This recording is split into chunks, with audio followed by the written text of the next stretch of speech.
গতকালকে সকালে ফেসবুকে মজা করে একটা স্ট্যাটাস দিছিলাম যে ইন্ডিয়ার ম্যাচে বেশ কয়েকজন খেলোয়াড়কে রেস্ট দেওয়া যায়, তো এক কাজ করি আমরা আমাদের মূল ইলেভেনকেই বসায় দিই। দিয়ে তামিম, বুলবুল ভাই, লিপু ভাই, যারা এই নির্বাচনে কাউন্সিলর হয়েছে তাদের সবাইরে আমরা কালকে মাঠে নামায় দিই। এমনকি বলছিলাম যে আমাদের ইশরাক সাহেব বা উপদেষ্টা আসিফ সাহেব ওনাদেরও সুযোগ থাকলে কালকে ম্যাচ খেলাই। এবং সেখানে পুরো ব্যাপারটা রসিকতা ছিল, কিন্তু শেষে সত্যি না মন থেকে একটা কথা লিখছিলাম। সেটা হচ্ছে তাহলে আমাদের ক্রিকেটটা একটু শান্তি পায়। দেখেন আজকে হঠাৎ করে গত মাস দেড়েকে আমাদের ক্রিকেটটা কত অশান্তিপূর্ণ হয়ে উঠছে না? এই মুহূর্তে আমাদের তো আসলে ব্যস্ত থাকার কথা সবার শুধু এশিয়া কাপ নিয়ে। এশিয়া কাপে আমি বলবো খুবই আনএক্সপেক্টেড ভাবে বাংলাদেশ টিম ভালো করতেছে। এবং যেভাবে শুরু করছিল হংকং এর বিপক্ষে অনেকটা ফাম্বলিং একটা ম্যাচ, তারপর শ্রীলঙ্কার বিপক্ষে হার, তারপরে যে ডমিনেশনটা নিয়ে তারা আগালো এবং ইন্ডিয়ার বিপক্ষে হারলেও সুন্দর ক্রিকেট খেলছে। এখন আমাদের মাথায় থাকা উচিত ফাইনালে কিভাবে যাব, পাকিস্তানের বিপক্ষে ম্যাচটা কিভাবে খেলবো, এসব আলোচনা হওয়া উচিত। অথচ কি একটা নোংরামি এবং অশান্তিতে ভরে উঠছে আমাদের ক্রিকেটটা। এবং সেটা ভরে উঠছে কাদের নিয়ে? বাংলাদেশে সম্ভবত সর্বজন শ্রদ্ধেয় যে কয়জন ক্রিকেটার, যে কয়জন মানুষকে মানুষ সারা জীবন মাথায় তুলে রাখছে, সেরকম দুজন মানুষ দুই প্রান্তে, বুলবুল ভাই আর আমাদের তামিম। সেই দুজনকে কেন্দ্র করে এই কাদা ছোড়াছুড়ির নোংরামি এমন একটা জায়গায় গেছে যে চোখ দেওয়া যাচ্ছে না, বিষয়টা এড়ানো যাচ্ছে না। আমাদের ক্রিকেটাররা পর্যন্ত, সাবেক বর্তমান ক্রিকেটাররা পর্যন্ত এটার সঙ্গে কম বেশি ইনভলভ হয়ে গেছেন। এই দৃশ্যটা কোনোভাবে আমরা কল্পনা করি নাই, কোনোভাবে আমরা কল্পনা করি নাই। আজকে আমাদেরকে এই দৃশ্যটাতে যারা ফেলছেন, আমরা শুধু তাদের অভিশাপ দিতে পারি। আমরা অভিশাপ দিতে পারি যে আমাদের দুজন প্রিয় ক্যারেক্টারকে এইভাবে মুখোমুখি দাঁড় করায় এইভাবে নোংরামির ভেতরে কারা ফেললেন। আমরা জানি না কারা ফেলছেন, কিন্তু যারা ফেলছেন তারা আমাদের সঙ্গে অন্যায় করছেন, তারা ক্রিকেটের সঙ্গে অন্যায় করছেন। সবচেয়ে বড় অন্যায়টা করছেন যে এই এশিয়া কাপ চলা অবস্থায় এশিয়া কাপের টিমকে অনেকটাই আনসেটেল করার মতো চেষ্টা আপনারা করে যাচ্ছেন প্রতিদিন সকালে উঠে।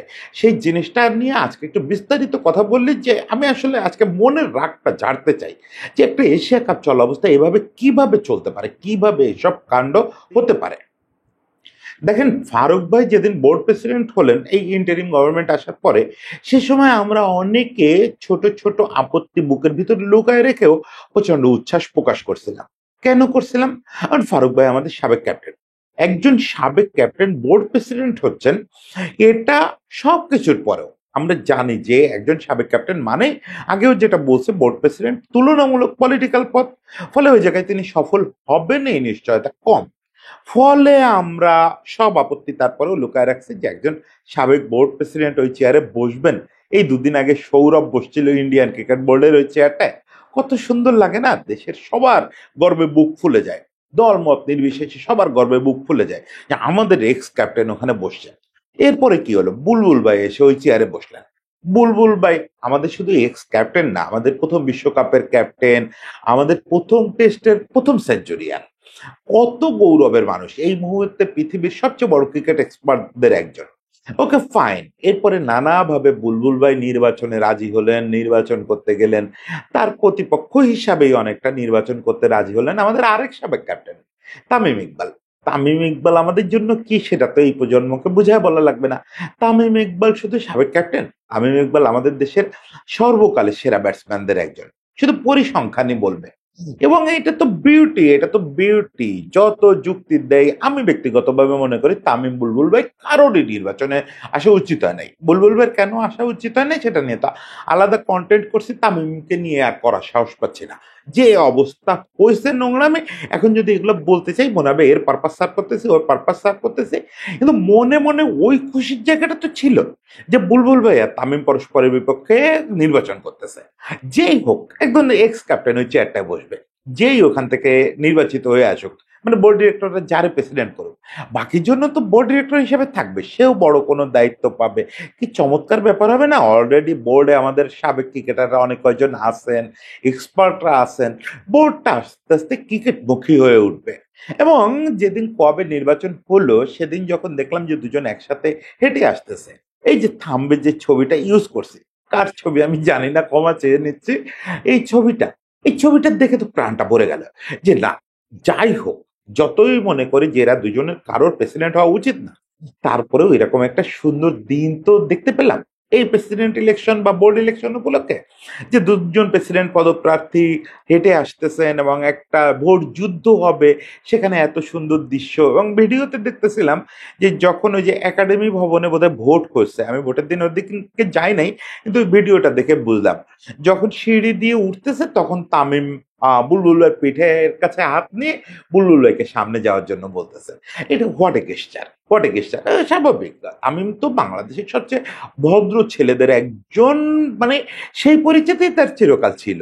সে তার চাচাদের সময় যারা সাংবাদিকতা করছেন আমাদের সিনিয়ররা, তাদের সবাই চাচা ডাকে। মানে আমাদেরও সে আমরা তো তার তুলনায় তুচ্ছ মানুষ, তারপরে টুকটাক যেটুকু পাত্তা দেয় সেটুকু ওই যে তার পরিবারের কয়েক জেনারেশন আগে থেকে একটা পরিচয়, সেই সুবাদে সে সবার সঙ্গে ওই রিলেশনটা রাখে। তার চাচার যারা টিমমেট, বুলবুল ভাই তো তার চাচার ক্যাপ্টেন ছিলেন, আবার তার চাচাও বুলবুল ভাইয়ের ক্যাপ্টেন ছিলেন। বুলবুল ভাই আকরাম ভাইয়ের কি চমৎকার সম্পর্ক ছিল। হ্যাঁ, খেলোয়াড়ি বিরোধ ছিল, বিরোধ ছিল, দুজন দুই শিবিরের নেতা ছিলেন, আবাহনী মোহামেডান সবই ছিল, কিন্তু পারস্পরিক যে সম্মানবোধটা সেটা তো ছিল। ফলে তামিম এদের কিন্তু চিরকাল ওই রেসপেক্টটা করছে, সুজন ভাই, তারপরে ও পাইলট ভাই, যারা ওই টিমে খেলছে। এবং তামিম সেটা প্রুভও করছে। তামিম যখন টকশো করলো ওই যে করোনার সময়, তখন সে তার চাচার টিমের আইসিসি ট্রফি জয়ী টিমের প্রায় সবাই ওখানে আনছিল, এনে বুলবুল ভাই কি ছিলেন ওখানে আমার মনে নেই। যাই হোক, বাকিদের যে সম্মানটা দেওয়া, এটা তামিম চিরকাল করছে। কিন্তু আমরা কি দেখলাম, ওই ঘটনার সপ্তাহ কয়েকের মধ্যে পুরো জিনিসটা শুধু ধসে পড়লো না। আমাদের এই যে প্রেমের মূর্তিটা, আমাদের দুজন সাবেক ক্যাপ্টেন, দুজন সাবেক লিজেন্ড, এদের যে পারস্পরিক সম্পর্কটা, এটা শুধু ধসে পড়লো না, এটা একটা নোংরায় পরিণত হলো, একটা নর্দমায় পরিণত হলো। দেখেন না, আমাদের প্রত্যাশা ছিল যে দুজন কোনো একটা টিভিতে সামনাসামনি বসে তর্ক করবেন, তর্ক মানে ঝগড়া করবেন না, মানে একজন আরেকজনের পজিটিভটা বলবেন, যে আমি নির্বাচিত হইতে চাইলে, অলরেডি তো ওনারা বলতেছেন যে আমি প্রেসিডেন্ট হলে এই করব ওই করব, সামনাসামনি বসে বলবেন। দুর্বলতা থাকলেও সেটা সামনাসামনি বলবেন। বুলবুল ভাই সরাসরি বলবেন যে তামিমের এই জায়গাটায় প্রেসিডেন্ট হলে মনে হয় দুর্বল হবে বলে আমার মনে হয়, বা তামিম বলবে যে বুলবুল ভাই প্রেসিডেন্ট হলে আমার মনে হয় এই জায়গাটায় আমরা হব, দুর্বল হব। এগুলো সামনাসামনি বলবো, পরস্পরের প্রশংসা করব। আমার তো স্বপ্ন ছিল যে বাংলাদেশে যেহেতু অনেকগুলো টেলিভিশন আছে, কোনো একটা টেলিভিশন এরকম একটা প্রোগ্রাম আয়োজন করবে, দেখতে কি চমৎকার লাগবে না? সেই সৌন্দর্যটা শেষ করে দিল। কে শেষ করে দিল? আমি কারো দিকে আঙ্গুল তুলতে চাচ্ছি না, কিন্তু আপনারা তো জানেন যে কে বা কারা শেষ করছে। দুইটা পক্ষ শেষ করছে, কোনো একটা নির্দিষ্ট পক্ষকে দোষ দেওয়ার আর আমার অবকাশ নেই। গত 4-5 দিন আগে পর্যন্ত যদি বলতেন, আমি হয়তো একটা পক্ষের দিকে আঙ্গুল তুলতাম। মানে আসলে সময় যায় আর দৃশ্য তো পরিষ্কার হতে থাকে। এখন আমি এই জায়গায় দাঁড়ায় বলতে পারি যে কেহ নাহি কারে ছাড়ে, সমানে সমান, এরকম একটা অবস্থা হয়েছে। একটা পক্ষ যেটা করতেছে, ভোট ডক্টরিং এর চেষ্টা করতেছে, মানে বিসিবি দখলের চেষ্টা করতেছে। সেটার জন্য এই কাউন্সিলর ডক্টরিং, কাউন্সিলরদের নিষিদ্ধ করা, 15টা ক্লাবের কাউন্সিলরশিপ বাতিল করা হয়েছে। এটা তো কোনো স্বাভাবিক ব্যাপার না, নিশ্চয়ই স্বাভাবিক ব্যাপার না। তারা নিয়ে সমালোচনা থাকুক। বাংলাদেশের ক্রিকেট সংগঠনে তো লোকমান ভূঁইয়া বিরাট ব্যাপার, ওনার কাউন্সিলরশিপ নাই। আবার বিচিত্র সব লোকজন কাউন্সিলর হয়েছেন যাদের ক্রিকেটের সঙ্গে দূর দূর তক কোনো সম্পর্ক নাই। এগুলো তো নিশ্চয়ই অন্যায় হচ্ছে, নিশ্চয়ই অন্যায় হচ্ছে, যারাই করুন অন্যায় হচ্ছে। আবার অন্য পক্ষ যেটা করতেছে কথা দিয়ে, আচরণ দিয়ে, এবং এটাও শোনা যাচ্ছে যে ঔদ্ধত্য দিয়ে, রাজনৈতিক লোকজন সঙ্গে নিয়ে হুমকি ধামকি বা বাজে কথাবার্তা, কোনো পক্ষ ভদ্রতার কোনো বালাই রাখতেছেন না, নিরপেক্ষতার কোনো বালাই রাখতেছেন না। মানে যে একটা মিনিমাম সুশীলতা থাকা উচিত। আজকে আমাদের একটা অরাজনৈতিক সরকার ক্ষমতায়, এবং এই সরকারটা তুলনামূলক, মানে আমরা তো মজা করেই বলি যে এই সরকারটা একটা সুশীল সরকার, অনেকে মজা করে বলে এনজিও সরকার। এই সরকারের সময় তো আমরা আশা করছিলাম যে সবকিছুর ভেতরে একটা সুশীলতা থাকবে, ক্রিকেট বোর্ডে একটা সুশীলতা থাকবে।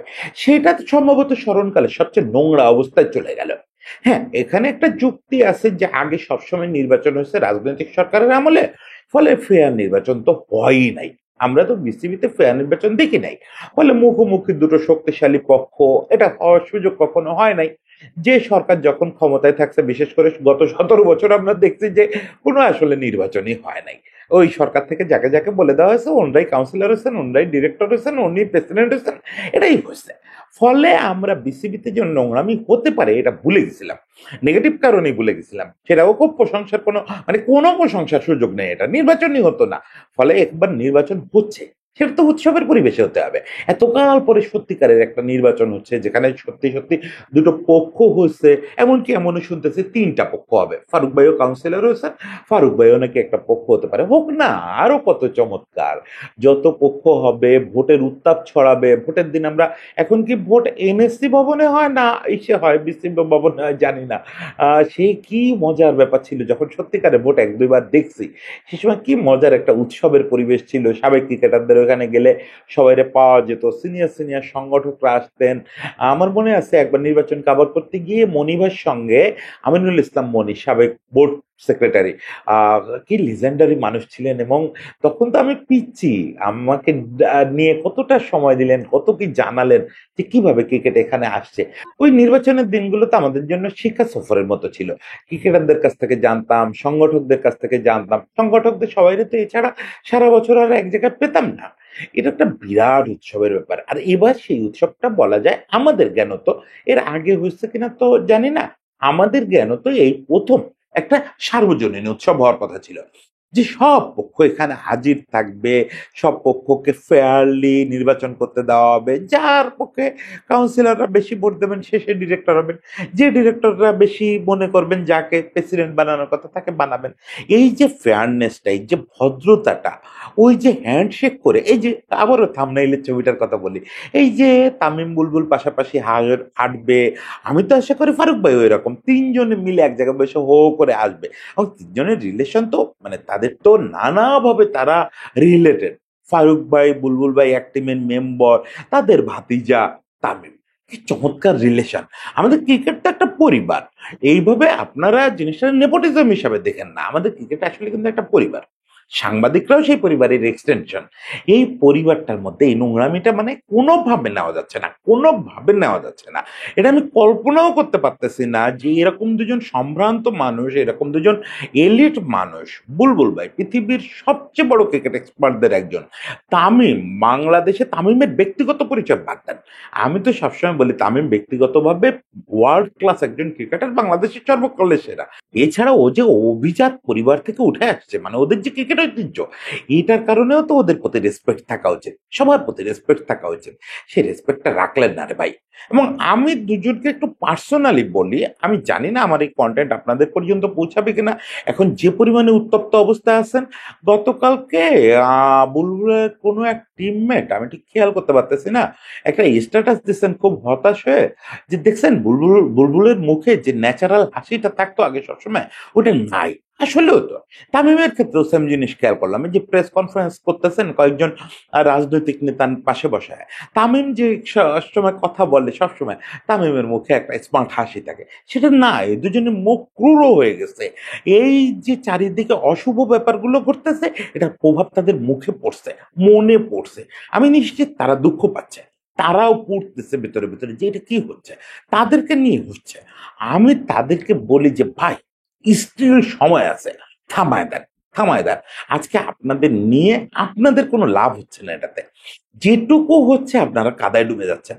বুলবুলের নিয়ে যখন কন্টেন্টটা করলাম, অনেকে ওখানে লিখছেন যে আপনি বুলবুলের প্রেসিডেন্ট হিসেবে দেখতে চান না, আপনি তামিমের দালালি করতেছেন। ভাই দালালি তো সবারই করতে চাই, আমার ক্যারেক্টারটাই এরকম যে আমি সবগুলো ক্রিকেটারের দালালি করতে পারতাম একবারে বসে, সবার প্রশংসা করতে পারতাম, তাহলে আমার জীবনটা ধন্য হতো। এরা আমাদের জাতীয় দলে খেলছে, জাতীয় দলে খেলা বোঝেন রে ভাই, এদের দালালি করলে তো জীবন ধন্য হবে। ফলে আমি সবার দালালি করতে চাই। কিন্তু আজকে ওই কথাটা আবার বলতে চাই, বুলবুল ভাইকে যেটা বলছি, যে আপনাদের কোনো লাভ হচ্ছে না রে ভাই। এই পদের জন্য যে কাদায় নামতেছেন, আপনাদের দিয়ে কিছু মানে খারাপ লোক, কিছু খারাপ লোক যারা খারাপ করতে চায় আপনাদের ব্যবহার করে এগুলো করতেছে। দুজনকেই, বুলবুল ভাইকেও কিছু খারাপ লোক ব্যবহার করতেছে করে, আহ এক ধরনের দখলের চেষ্টা করতেছে, তামিমকেও কিছু খারাপ লোক ব্যবহার করতেছে। There are a bad system, there is a bad system. আর না ইজ হবে বুঝতেছি না, ইংরেজি বলার চেষ্টা করতেছি, মানে রাগ হলে বাঙালি নাকি ইংরেজি বলে, আমার আসলে খুব রাগ হচ্ছে। এই দুজনকে কেন, এদের নিয়ে কেন আপনারা নোংরামি অন্যদের নিয়ে করতেন? এই ব্যাড সিস্টেমের খপ্পরে পড়ে গেছেন আপনারা। এই ব্যাট সিস্টেম থেকে বেরোয় আসা যায় না এখনো। এখনো দুজনে বসা যায় না। আজকে এখন সকাল 10:30 বাজে। আজকে যদি এরকম একটা ঐশ্বরিক দৃশ্য ঘটে যে বুলবুল ভাই তামিমকে একটা যদি ফোন দেন বা তামিম যদি বুলবুল ভাইকে একটা ফোন দেন, দুজনে কোনো একটা রেস্টুরেন্টে বসে এক কাপ কফি খান, খাইতে খাইতে ঠিক করেন যে আমরা প্রেসিডেন্সির জন্য লড়াই করবো, যা যা করার আমরা করবো, পাশে আর কাউরে আসতে দিব না তামিম। আমাদের পাশে এ পর্যন্ত যারা যা এসে করছে করছে, আর কাউরে আমাদের পাশে বিড়তে দিব না, নোংরামি করতে দিব না। চলো নির্বাচনের মাঠে নামি, তুমি জনপ্রিয় হলে তুমি বোর্ড প্রেসিডেন্ট হবা, আমি জনপ্রিয় হলে আমি বোর্ড প্রেসিডেন্ট হবো, তুমি হলে আমি তোমার পাশে আছি, আমি হলে তুমি আমার পাশে থাকো। এরকম ভাবে করা যায় না? আর তো অল্প কয়টা দিন। আর শেষ বেলায় একটা জিনিস বলি, তামিমের একটা বদনাম কিন্তু অলরেডি কাকতালীয় ভাবে হয়ে গেছে যে বাংলাদেশ যখনই গ্লোবাল টুর্নামেন্ট খেলতে যায় তামিম প্রেস কনফারেন্স করেন। এখন প্রত্যেকবারই আমি জানি পরিস্থিতির শিকার হন তামিম। এই বদনামটা শুধু তামিমকে, মানে ব্যাপারটা উল্লেখ করলাম এই কারণে যে একটা গ্লোবাল টুর্নামেন্ট না হোক, একটা রিজিওনাল টুর্নামেন্ট খেলতেছি আমরা, সেখানে আমাদের দলটা ফাইনালের পথে আছে। আজকে রাতেই বোঝা যাবে আমরা ফাইনাল খেলতে পারতেছি কিনা। এরকম সময় আপনাদের দায়িত্বশীলতার পরিচয় আরেকটু বেশি দেওয়া উচিত ছিল। আপনাদের নিয়ে যারা নোংরামি করতেছে তাদের কাছে আপনারা অসহায়, এটা বুঝতেছে, কিন্তু এই ব্যাপারটা তো আপনাদের কন্ট্রোলে ছিল যে আমাদের ন্যাশনাল টিম খেলতেছে, ওকে 2 দিন ওয়েট করেন, পাকিস্তানের সঙ্গে ম্যাচটা পর্যন্ত ওয়েট করেন, তারপরে আমরা ঝগড়া করবো না, এইরকম একটা ব্যাপার করতে পারতেন।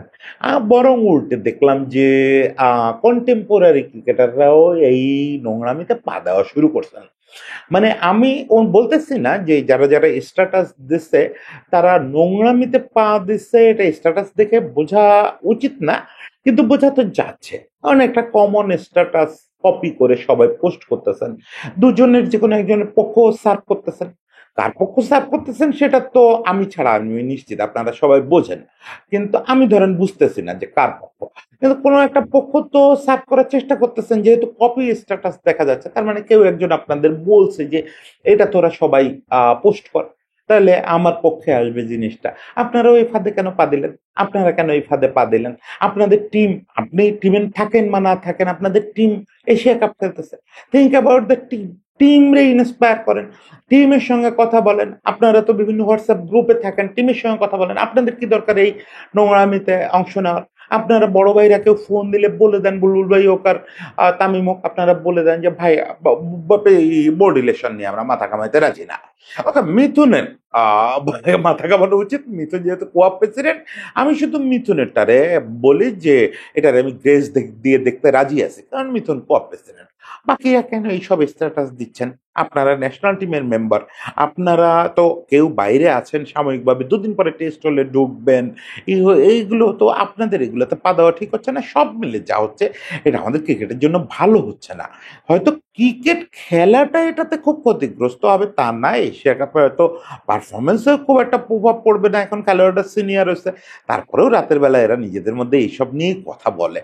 যখন কথা বলা উচিত আজকে শাহিন শাহ আফ্রিদিকে নিয়ে গত রাতটা, সেখানে তারা দেখা গেছে তামিম বুলবুল নিয়ে কথা বলতেছে, এটা ঠিক হচ্ছে না।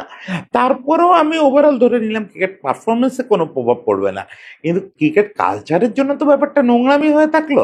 বুলবুল ভাই তামিম, আপনারা এখানে আসছে নিলেন কেন? একবারে মূল কথাটা মনে করে দেখেন, মূল কথাটা মনে করে দেখেন। আমি ব্যক্তি জীবনে বারবার নিজেকে কোশ্চেন করি যে দেবব্রত ঢাকায় কেন আসছিলেন, সেই জিনিসটা আজকে আপনারা দুজনকে একটু জিজ্ঞেস করে দেখেন, দুজনই। বুলবুল ভাই আপনি কেন মেলবোর্ন থেকে ঢাকায় আসছেন, আর তামিম আপনি কেন সব ছেড়ে ক্রিকেট বোর্ডে যাওয়ার চেষ্টা করতেছিলেন? মূলত তো একটা সুন্দর ক্রিকেট কালচার, সুন্দর ক্রিকেট বোর্ড তৈরি করার জন্য। সেটা থেকেই তো সরে গেলেন এইসব করতে গিয়ে, সেই মূল উদ্দেশ্য থেকেই তো সরে গেলেন। যাই হোক, তারপরেও দুজনের জন্য শুভকামনা। আমার প্রথম চাওয়া দুজনই বোর্ড ডিরেক্টর হয়ে আসুন, তারপরে বোর্ড ডিরেক্টররা বাকিরা সবাই মিলে যাকে প্রেসিডেন্ট করবেন আমরা তার পাশে থাকবো, যিনি প্রেসিডেন্ট হবেন না তিনিও তার পাশে থাকবেন। এরকম সময়ের অপেক্ষায় থাকলাম, সবার জন্য শুভকামনা। চাইলে আরো কিছু কটু কথা বলতে পারতাম, কন্টেন্ট শুরু করার আগে ভাবছিলামও বলবো।